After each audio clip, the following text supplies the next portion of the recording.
결국 부결이 됐죠. 도널드 트럼프 전 대통령의 두 번째 탄핵 심판은 여러 기록을 남겼습니다. 네, 역대 탄핵 심판 사상 친정에서 가장 많은 반란표가 나왔음에도 불구하고 여전히 강력한 당내 영향력이 확인됐다는 평가가 나오는데요. 워싱턴 연결해서 소식 들어보겠습니다. 이경희 특파원.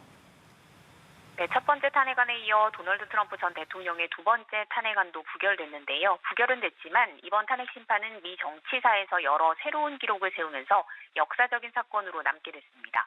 그중에 하나가 친정인 공화당에서 예상을 웃도는 7표의 찬성표가 나왔다는 건데요. 역대 탄핵 심판에서 나온 가장 많은 반란표입니다. 지금까지 하원에서 탄핵안이 가결돼 상원의 탄핵 심리를 받은 역대 미국 대통령은 앤드루 존슨, 빌 클린턴, 트럼프 전 대통령까지 3명인데요. 이 가운데 트럼프 전 대통령을 제외한 다른 2명은 친정인 민주당에서 이탈표가 나오지 않았습니다.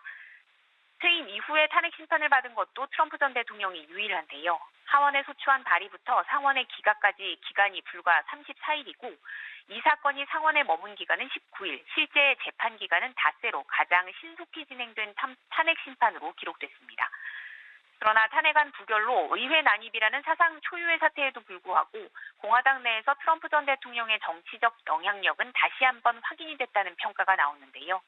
트럼프 전 대통령이 정치활동 재개를 시사한 가운데 내년 중간선거를 앞두고 공화당 내 권력 다툼이 치열해질 것이란 전망이 나옵니다.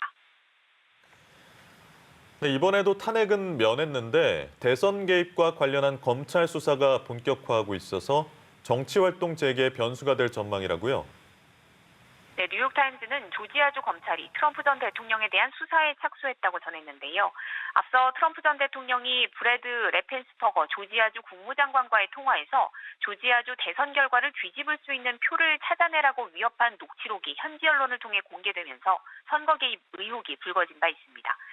검찰은 트럼프 전 대통령의 선거 개입이 확인될 경우 조직범죄 혐의를 적용하는 방안을 검토하고 있는데요.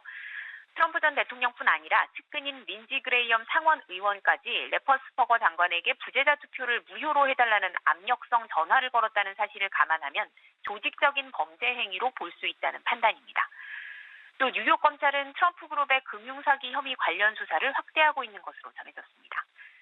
지금까지 워싱턴에서 전해드렸습니다.